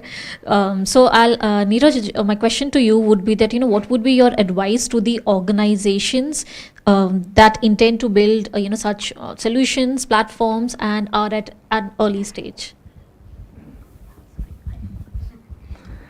Again, I think I'll start off by just saying, if there is a chance to reuse, please reuse. Let's start from there. I think you're right. For the longest time, we've had a lot of innovation context of technology that can work, in the way that an organization would want to leverage. So I think one is, can organizations start taking the effort to figure how best to reuse what exists? Because I think the more these platforms and these capabilities have adoption and experimentation, the better they get. And we've seen that happen even, let's say, in a typical program, right? You take a certain model, you experiment, and it gets better over time, and that's exactly what works for technology as well. So one, I would say, as much as we're creating environments for building new technology, can we create the right enabling environment for reusing technology, right? I think that's the core of, I think, the work that we've been doing, to say, as many organizations, can they start thinking of leveraging what already exists. In fact, there's a big push even from the government side on doing this, right? Diksha today is available for districts to start thinking of creating their own content. A big change for a national infrastructure to say the agency of what needs to be created does not have to stick just with the state. So one, I think, a suggestion from our side and the effort has been to say reuse. But second, I think the question definitely goes to saying, can you identify the purpose of why do you want to leverage tech, right? Is that very clear? A lot of times technology gets utilized for scaling, or technology gets utilized for the better understanding of the organization itself, right? And we've realized that that's not a sustainable way of looking at this. Our experience of how technology has worked best is how best does it enable certain better ways of living for the end mile stakeholder, right? And are you thinking of the right technology that enables that interaction on ground to get better, is where the heart of using technology really lies. All right, so I think for us, the big understanding has been to look at ways in which technology gets better in the hands of the stakeholder. Right, so it's as much as about dashboards, but it's also about on the phone reports that really matter. And taking that direction of leveraging technology, I think, will allow us to really think about ways in which technology becomes more friendly, more accessible, more useful for the stakeholders that we really want to work on. So I think two big pieces, I mean, these are two definite pieces. Reuse as much as possible, definitely think about the purpose of technology, and can it be about not you as an organization, but the stakeholder that you're engaging with. And third, definitely designing for malleability. I think it's like it goes back to the thing that I was talking of earlier, right? The rate of the way problems evolve has become so much faster. Technology has to become generic, it has to become adaptive, it has to become a lot more broad in the way they are built as compared to building rigid products. Right, so the platform versus product conversation, I think that has been ongoing for a lot of time now. So I think it's time that organizations acknowledge that it is essential to build technology that can move fast, that can be malleable, that can be broken down, and that can be reused. And you have the mental agility to say that at a certain time this technology doesn't work, we need to break this and go ahead and do something else. Right, so that iteration about how best technology gets used, I think is the heart of the whole piece. And I think for us that's been the case. Last 5 years we've spent so much time thinking about technology. Often not, you've moved completely in the different direction when things haven't worked. So being objective about how do you want to leverage tech and knowing the purpose. I think once your purpose of tech is clear, I think everything gets answered there. If not, then you're going in a very different direction.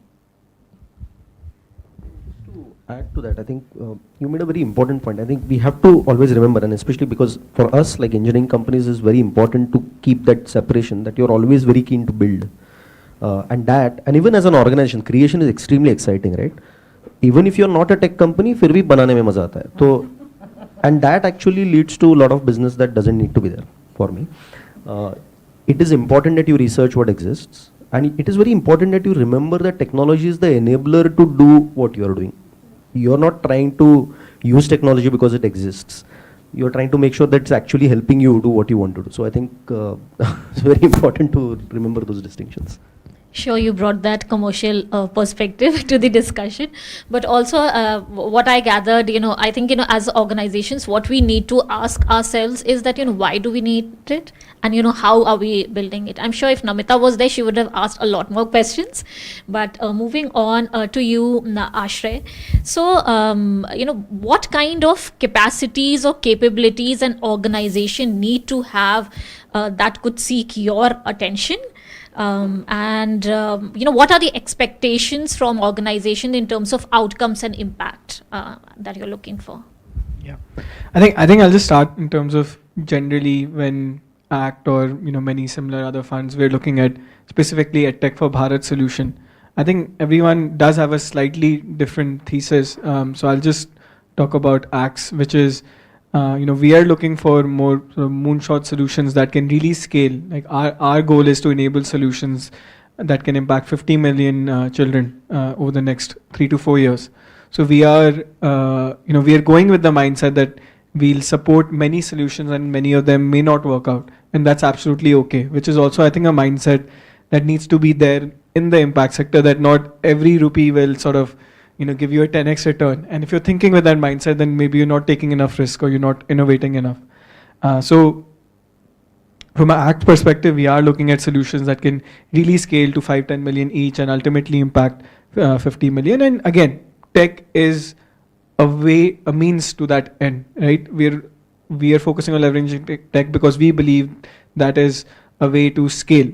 And also personalize education and other benefits of tech. So again, simply a medium. I think when I talk about outcomes specifically, my personal view is there is a sort of a problem that we haven't been able to really solve within the sector, specifically with education, when it comes to impact measurement, which is really what is impact. I think it's really hard to align on what to even measure, and I don't think there's like sort of uniform consensus here, because even within education, there are different areas. There's early childhood, there's K-12, there's skilling, and within these, in the dashboards you're talking about, there could be tons of metrics, but what is the right thing to measure? Is it the worksheets you're giving? Is it the exam scores? Is it ASR? Is it your app data or engagement? What is there to measure? Because there doesn't exist one metric where everyone can agree upon that, hey, this is great or this is not great, which is not the problem, say, in a for-profit world where fortunately or unfortunately, that many times that metric ends to be funding or money, right? We look at it as a proxy of this organization is doing really well. But when you're doing true impact work, there is that problem, which we haven't really found a solution for, that there isn't that, one or two metrics that we can measure uniformly across all. I think in the absence of that, how we, the way we found is most helpful is to have a clear impact framework at least, that may not have one factor, but a few factors we look at that helps us evaluate organizations. And we have 4 verticals in our impact framework. One, the first thing is actually user love. So to make sure, are there indicators that your end beneficiaries, whether it's students or teachers, are genuinely liking this product, they value this? And many times, that doesn't get measured, especially many non-profits may not be focusing on it. Again, focusing more on push, but not enough on pull. So firstly, having metrics that can give you a sense of how much your users are loving this product. Then second comes user engagement, which oftentimes is used as a proxy for learning, like how much time is a user using this product. Because if they're only using for 10 minutes a week, then you can imagine, right? Like 10 minutes may likely learning is not happening. So at least making sure enough users are using it for a long enough time, and coming on in week after week. That's the second. Then third and fourth are when it comes on the core impact measurement. Like you need to have clear learning outcomes you want to drive. They will differ based on the age of the student and area you're working on, but what are the learning outcomes I want to drive from the solution? I think organizations need to have a clear sense of that before they even start with the intervention. And the way to measure it, at least we strongly advise that it should be both. It should be both internal and external. External gives you the credibility and it's a more rigorous study, and generally for organizations at a more mature stage.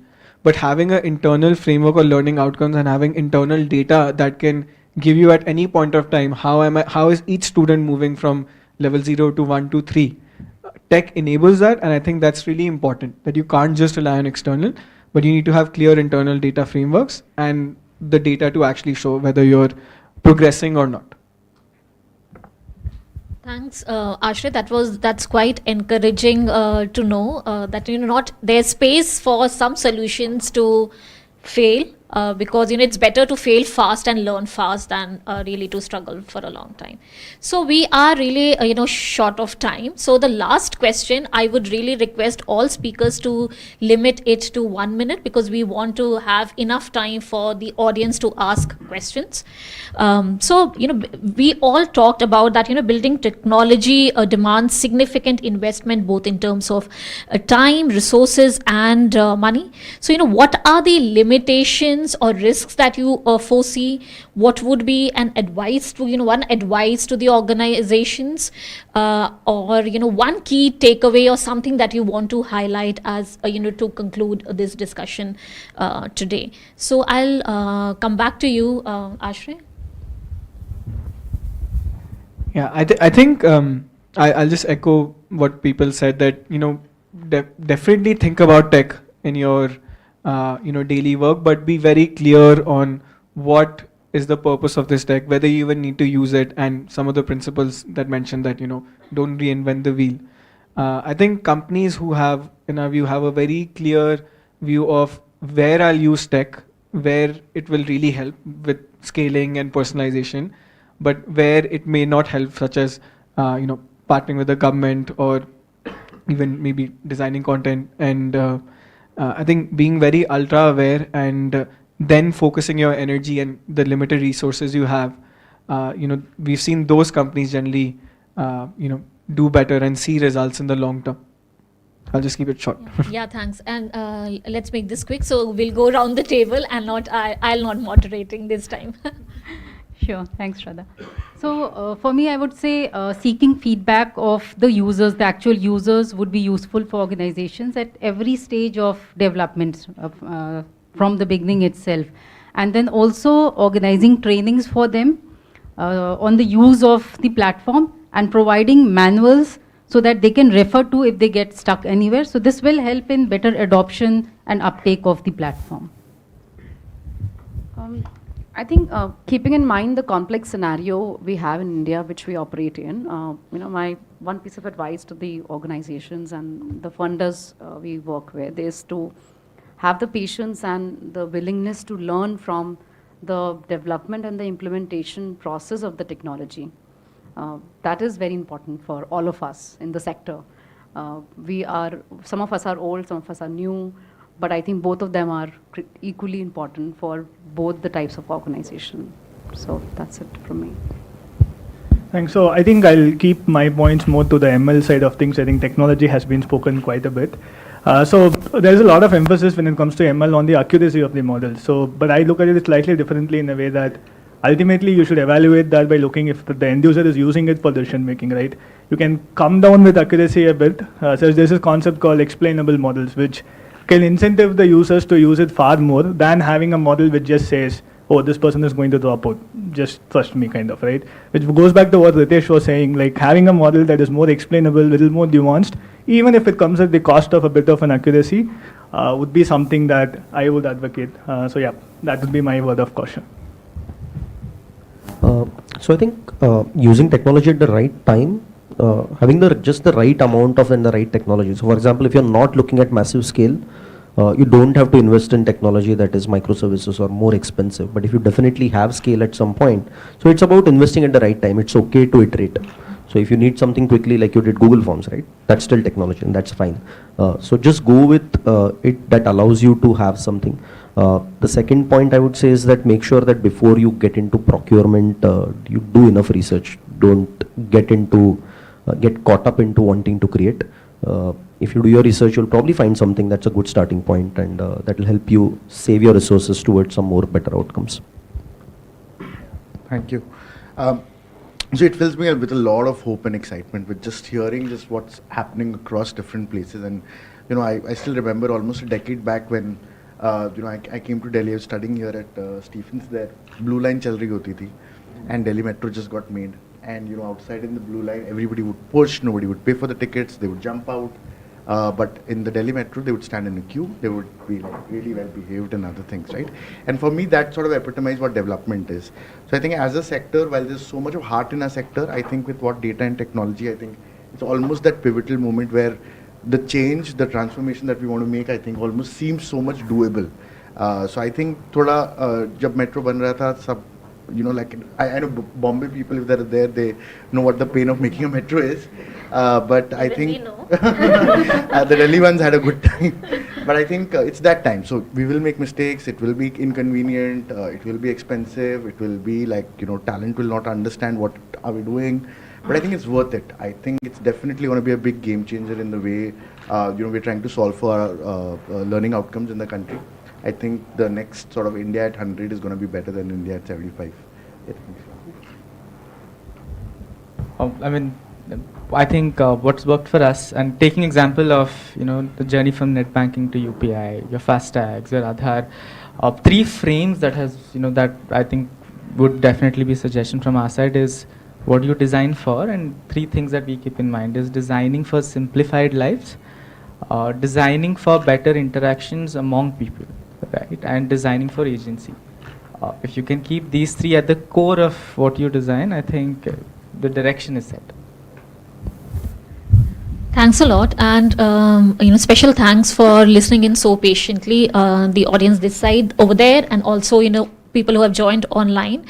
So we'll now open the room for questions. Okay, yeah. So we already have, and I think we'll need somebody to help with the mics, passing on the mics. Sure. Okay. Okay. So before you start, ma'am, we'll take 5 questions from the audience, and we'll see. Basically, we'll try to combine, and then we'll ask the speakers to respond to. So do introduce yourself briefly before you ask the question. Sure. My name is Anuradha Rai, and I head the ECHO Education Vertical. And so my question is to you, Ritesh. So I'm a little familiar with MindSpark as an educator. So, why wait? Why do it with students? So you already have those learnings, what kind of gaps are there? Yes. So why don't we start with the teachers? So this knowledge that you've gathered over a certain period of time, if we were to put it in the teachers' institutes, and work with teachers. So my point is, like, why not prevention rather than every year look for children who have got gap, and then we address that gap, and it is not cost effective. The second question, follow-up question, is because how many children can use MindSpark? Because of the cost, I'm saying. Thanks. We'll take the second question. Over there.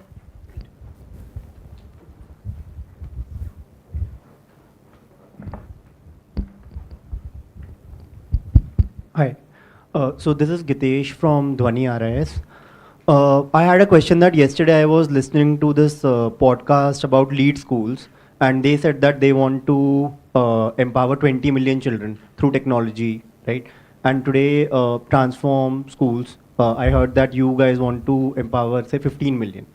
And not sure, but maybe if there are, say, 10,000 non-profits in India, and each one of those are now focusing on tech to bring impact in the education sector, and each one of them is building their own apps, AI, ML models, right?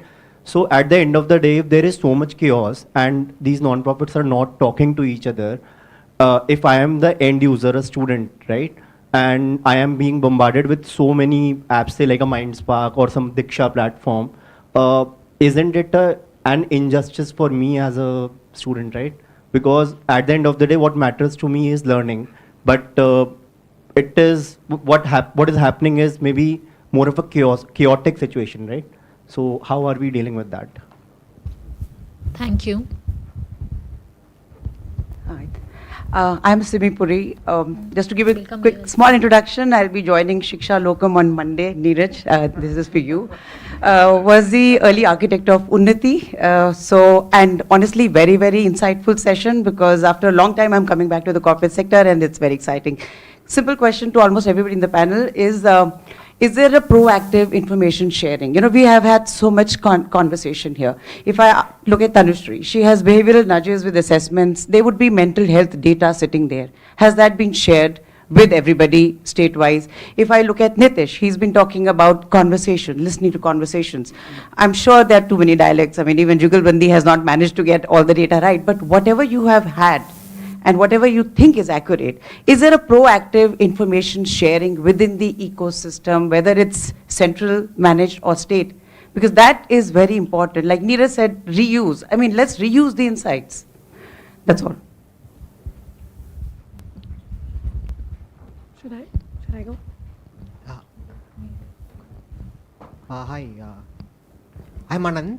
I come from a firm called GDI Partners, which is a social impact consulting firm. So we're talking a lot about data and using data for better decision making for administrators here. So one thing we use the same in our works here in GDA also.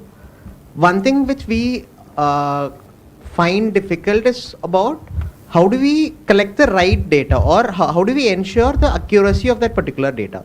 So how do we get the right transactional data instead of recorded data? So do we have anything related to getting transactional data out of it? Because any decision that we make on top of data, so we need data accuracy, which is like the most important part of it. We are collecting so much data, and how do we ensure that that data is right, or how do we ensure accuracy of that particular data? Thanks, Anand. We have a question here as well. Hi everyone, Garima this side from Dell Foundation. Thank you, Shraddha, for moderating the session. It's been really interesting. My question is, a lot has been said today about analytics, using the data from an app around pedagogy or around student learning and so on. I'm curious about the other types of data which is generated across the ecosystem, which might not be app-based, so around teacher capacity building, or principal capacity building or infrastructure related, and how that interacts with the student data to actually give us something like what you were saying, Neetu, around early warning signs. How do we think about an ecosystem of the data to actually get to those outcomes that we've been talking about, or to think about predictive models for maybe student dropouts, student learning outcomes, and so on? Hello everyone, I'm Shogatul Datta from Ideas 42, and as was mentioned, we've been working a bit with Transform Schools on some aspects of their programming and thinking about the human behavior aspects of how people engage with data. And it was interesting for me to hear some of that brought up. I always, I sort of chuckled when, we had the comment about dashboards, because that's also been my experience, is that everyone is very excited about creating a dashboard, and then there's not always a lot of thought about how is it going to be used and how do we actually get people to engage with these tools that we're building. And so just love some broader reflections from the panel on, how do we, and to what extent are we being able to think about the usage challenges of the people that we're targeting with these technological innovations in terms of comfort with technology, not just access, but just sort of the mindset and the mental models around how do teachers, principals, others think about technology, and how can we kind of maybe work on that to ensure more uptake. Thank you. Thanks. So we have a couple of questions from the online audience as well. Ritesh, I'll pose and combine, question from the online audience. So there were questions on, how can we better equip teachers, and ma'am there also, mentioned basically is interested to know that, how can we actually use that data for teachers? Prevention is definitely better than cure. So if you can respond. So ma'am, thank you for that question. So again, all this student assessment data misconceptions, both when we do assessments with large systems as well as in the form of public goods with Diksha, CBSE and others, we've actually given out these misconceptions to a lot of people. It's available, and happy to share it with the organizers to even share it with you. So this is available in every assessment which EI does in a state. All of this is sort of transmitted back. So while this is just an input in Mindspark, we're not saying that Mindspark is going to be the silver bullet for all, but rather can it sort of drive different solutions that are happening there. So just to answer that question. But I think fundamentally what has been our learning, being both 22 years old, but also working with some of the best schools and some of the schools which are sort of the poorest or the most, underprivileged in that way. So we've almost come up with this spectrum, which we're seeing in terms of teachers, right? So at one end of the spectrum, you've got no teachers. So today we are working in with Nandi Foundation for the Nannikali program in places where girl children are at risk. So almost up there in Darjeeling, where girls are getting trafficked, to Araku, to places in Shavasti, which is in. So there are no teachers in school. So how do you provide for learning or an a counterfactual where actually child will be able to learn, right? The second aspect is, if you go from a no teacher, then you've got a very, very high competent teacher, but no will. Means the teacher is good, but the teacher doesn't want to teach. And that's very common in government schools. And then you've got a very, very high will, but a low competence teacher, which is a lot of our NGO workers who really want to teach, but they don't know how to teach trigonometry. And then you've got a high will and a high competence teacher, which we find in the heritage, etc. of the world. Now, how do you cater to this diverse set of capability and intent that exists in the system? Is where a lot of the bespokeness, the program delivery, the design, the messaging, everything comes into place. So while at the heart of it, there can be an AstraZeneca which can solve for learning, but the way it is being delivered, the way it is being financed, the way it is being packaged depends on ultimately the audience that's there. So a lot of our programs, that's been the constant learning, and which is why I was fascinated to what Ashley just shared, and we've been huge fans of rocket learning, and we recently found that they came on Kapil Sharma show to just increase the awareness about FLN, and I think why are we not doing enough of that as well? So I think that's how we are constantly trying to also see that what's the packaging, what's the context, what's the program delivery model, and how do you make the teacher feel enabled? Going back to that analogy, I believe they are the superheroes, and we need to be the Jamvans of the world and tell Hanuman that you've got it in you to almost be that person. So that's what. Okay. So there were questions around that, there are so many NGOs working, is there a proactive data sharing, how are we ensuring that everybody is collaborating? So Neeraj, I would like you to respond to that. I had a very, I think, not funny but extremely audacious example, if that makes sense. The Indian freedom struggle, if you look at it, right, has been a 200-year movement, and obviously for a long time it was extremely chaotic.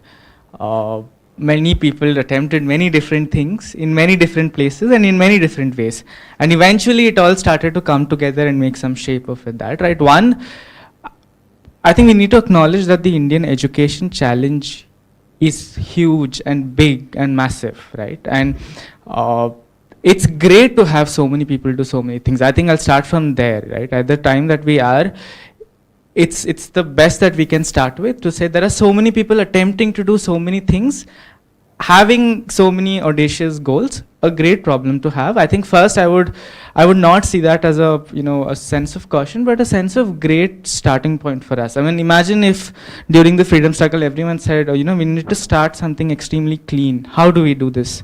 We would have never reached the pace that we had to. So I think that's a definite place where we are, and let's know that this is an audacious goal, and all of us have to be there for a long time in this.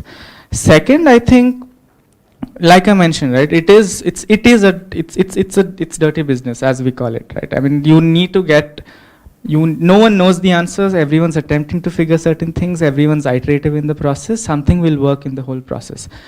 So one, I would say, it is the turbulent way in which this works is how the nature of scale solutions have to be worked at. I think that's historically how things have worked for the longest time, and I think through the process, people will stand up, people will figure ways to structure certain things, people will figure ways to bring the right environment, the right context, the right conversations together. I think that is the great place. A lot of us today are talking about enabling better interactions within the ecosystem, asking the right questions, thinking about collaborative models.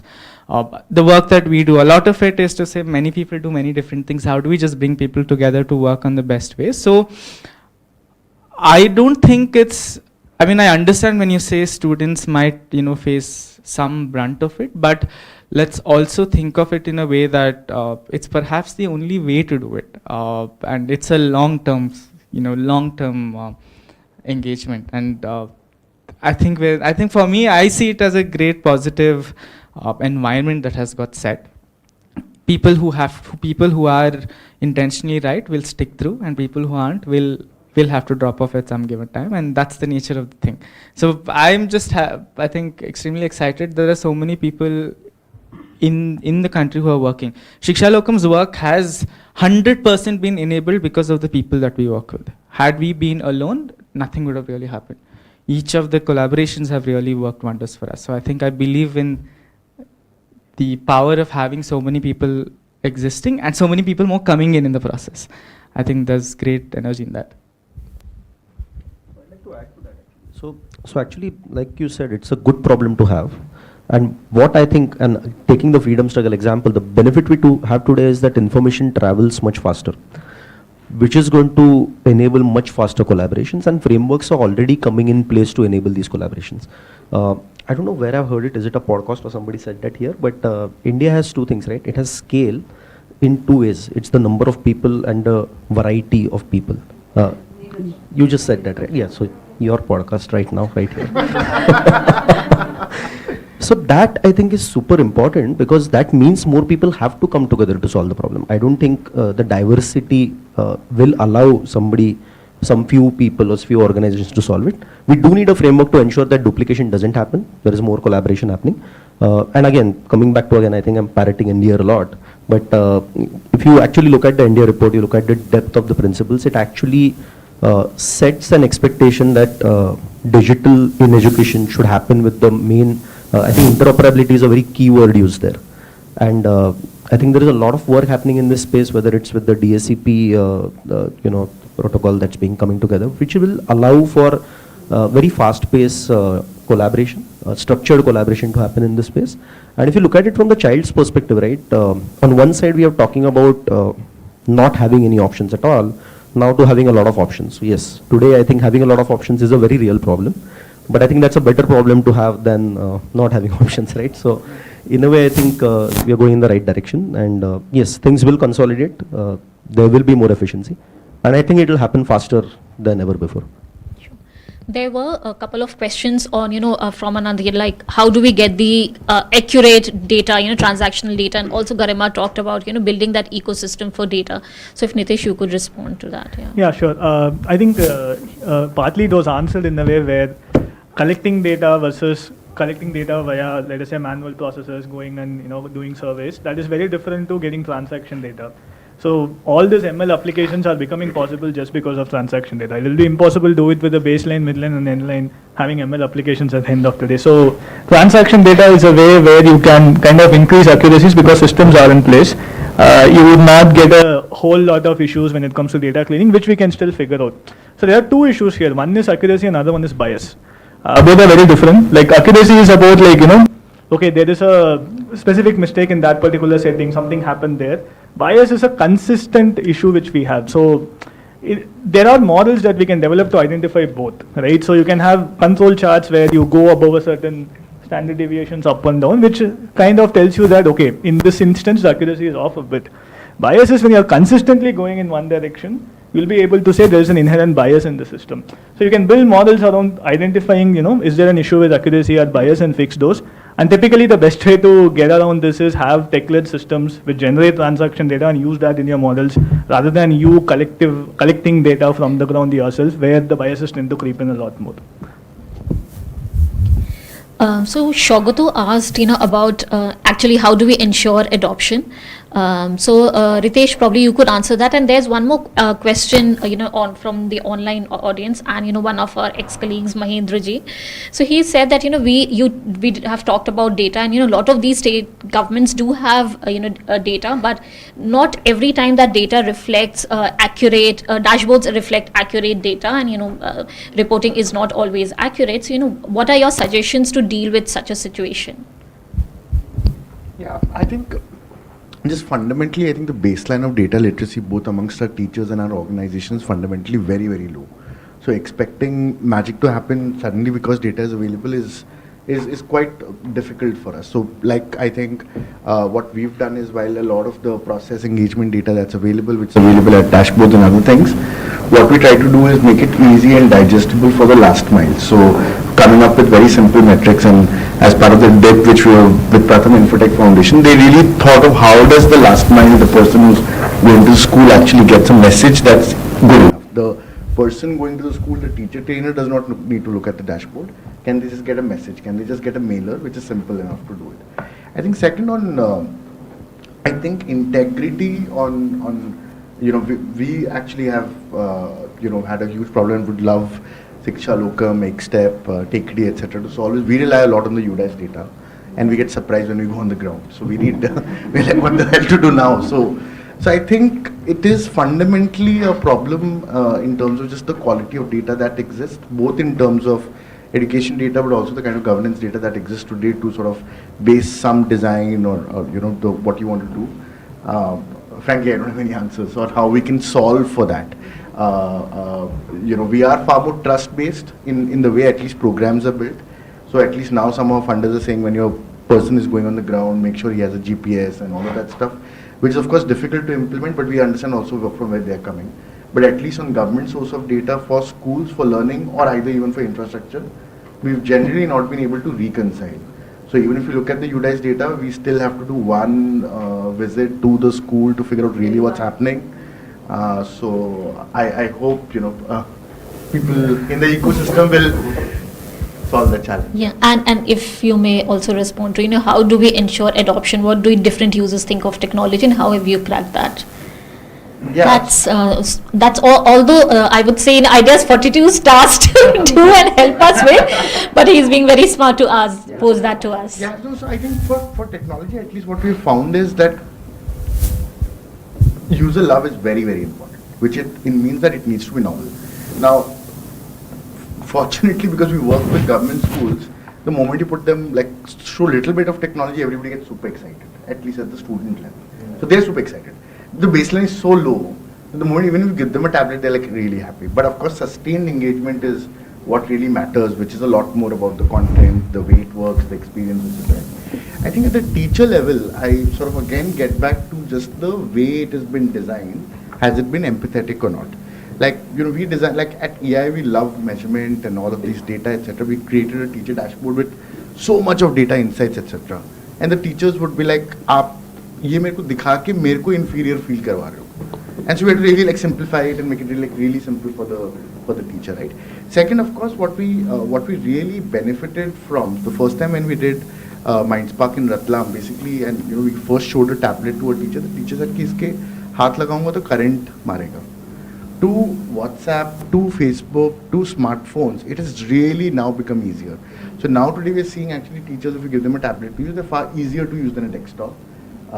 So those have really helped. Like as in more and more digital penetration of both internet and smartphones happen, I think that adoption will be there. But again, this is something we are figuring out ourselves in terms of how do you make a teacher an ally to technology as compared to think technology is going to take away their jobs or is in opposition to something they don't know. Like one of the insights we found was the students are better in computer labs than the teachers. So now the teachers would be like, "ये तो हंस रहे हैं अगर मैं click नहीं कर पा रही." I'm like, so it's a very different kind of a problem when it comes to the teacher as compared to the student. Students love technology. All you need to do is make sure they're loving it over a period of time. I think just adding one thing on adoption, what we've seen, I think ultimately it will only happen if you have a very clear understanding of what your target audience wants and whether you're able to deliver it. I think one example that comes to mind, one of our portfolio organizations that we work with, which is Josh Talks, and their English-speaking product. And there have been many English-speaking products over the last decade, and anywhere from live classes to completely tech-based. And for many reasons, most of them have not worked out. But what unique insight, Shobit, who started Josh Skills, recognized was, and this came with experience growing up in smaller towns, experience living with their target audience, was that teaching people English from scratch. Like for example, if I'm learning French, I'll maybe go to a Duolingo and learn word by word. That is not India's requirement. Many people do have some knowledge of English, they see it. It's the talking practice and confidence that's missing. So first you have to understand that is the problem you're trying to solve, which will not be solved by just giving them a grammar course. So what they came up with was like a peer-to-peer learning mechanism where you can just go on the phone, press a button, you get connected to someone who is on your similar level, and you can in good faith have a conversation on English. And I think that is that's something that's allowed greater adoption, higher word of mouth. And just this process of really understanding the user and building for their needs, I think that's ultimately the best way to get to adoption. Sorry, I know we might be. This is an exciting question for a lot of us. I'm sure we'll jump in. I think just an example on how this really works. Sometimes it's not even the tech. It's not the question of how do you make technology more adaptive. Just an example from our piece has been we've been working with NCERT for a long time. So NCERT had launched something called as the National Pedagogy Competition. Diksha enabled technology as an adoption process, but eventually we worked with NCERT to say, can you just change the narrative to make it a festival, right? So the National Pedagogy Competition became Vidya Amrit Mahotsav. Just that shift, brought such a cultural change in the way technology is being perceived, right? So oftentimes I don't think the question of adoption of technology lies in the technology itself. It is the context that really supports the technology that changes a lot of things, right? So technology is a cultural enabler. I think that's been the biggest learning for us, right? It's not just about what the technology does to a stakeholder, but in what context is the technology being presented in front of a stakeholder, and for what is it being presented. So Vidyamrit Mahotsav, just the idea of shifting this to saying this is about a celebration, enabled so many people to do so many different things by themselves, right? So I think being non-conventional about how you look at adoption is where the answer really lies. Because like I think we were saying, right, there are many technology solutions that work well. Let's start from there, right? It's about what do you want to use at that given time, and what it gives to you in terms of a community perspective. The fundamental element of humanity is that I want to be visible in certain situations, certain scenarios, for certain things, and technology has to become a way to enable that process, and not always about self and self-learning in the process, right? So I think being unconventional about adoption problem statement, I think will rise in terms of how you think of it creatively. Thank you so much. That was an enriching conversation. There were a few more questions, but I think I'll have to park these for a discussion and conversations during lunchtime.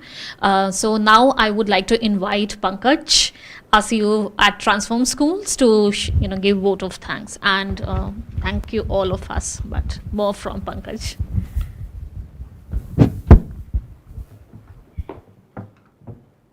Well, thank you so much, Shraddha. I think it's not often that you have a ringside view of some of the finest minds at the intersection of technology, analytics, but most importantly, education.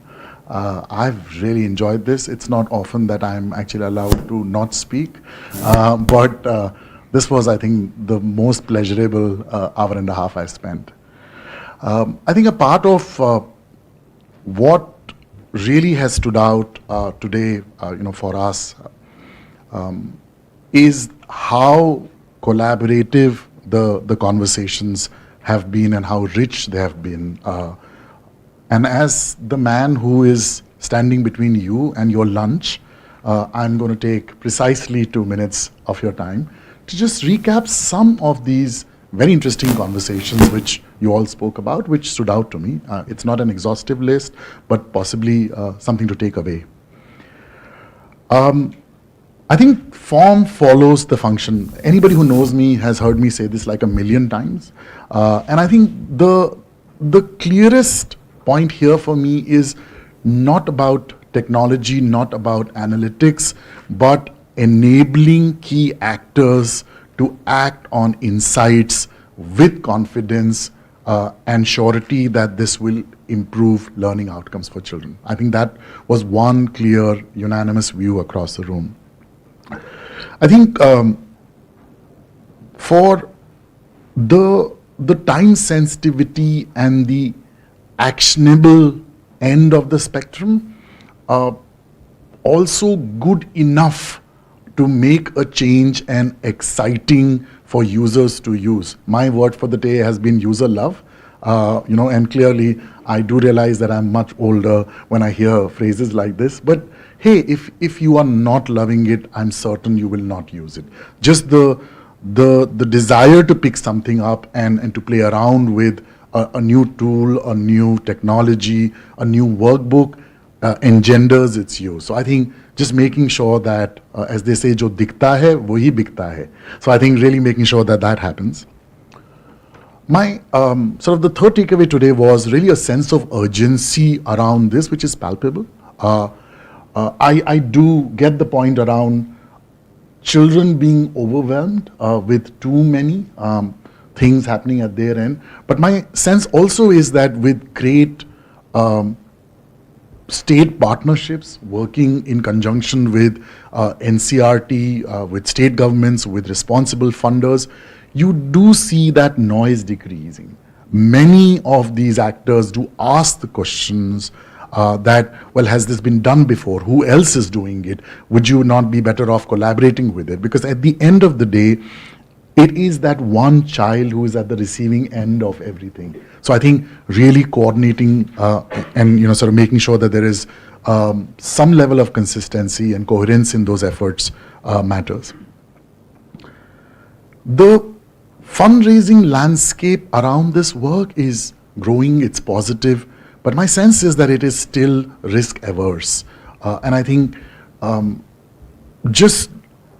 think profit and money on the table is such a clear variable that the fuzziness of the development sector outcomes still troubles many of us. And I think the point often is not just about what is the type of learning gain that you're looking for, but even if that learning is relevant 2 or 5 or 10 years down the line, the way economies, technology, and life expectations are changing for our young population. And I think that is something that sort of came about.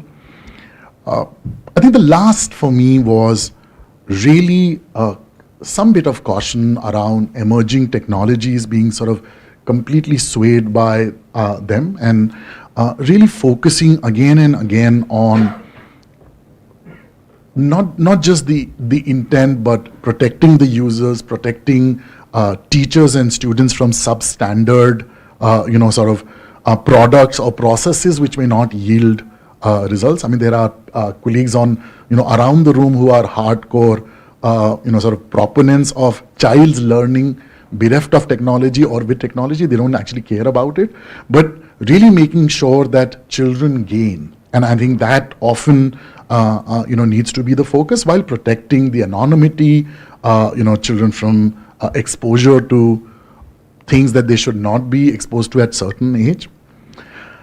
I love the conversation around the bat suit and the bat mobile. I think for me, as somebody who sees teachers as supermen and superwomen, and I think we had this very interesting conversation with Neeraj in Oxford around teachers who have changed our lives, and I think making sure that teacher and the technology are never in competition. They work together, and for children and teachers both, technology and analytics is the bat suit that they bring to the job, and that enables better learning and joy in the classroom. And I think that is, for me, the top and really exciting takeaways, from the day. Thank you so much for this really brilliant conversation. And I'm certain that we would be circulating or have your connects for our online audience. And if there are any further questions, we'd love for you to be in touch with them. Thank you, and I'd welcome you all to join us for lunch. Thank you. A quick shout out to the Transform team, which has been working back end.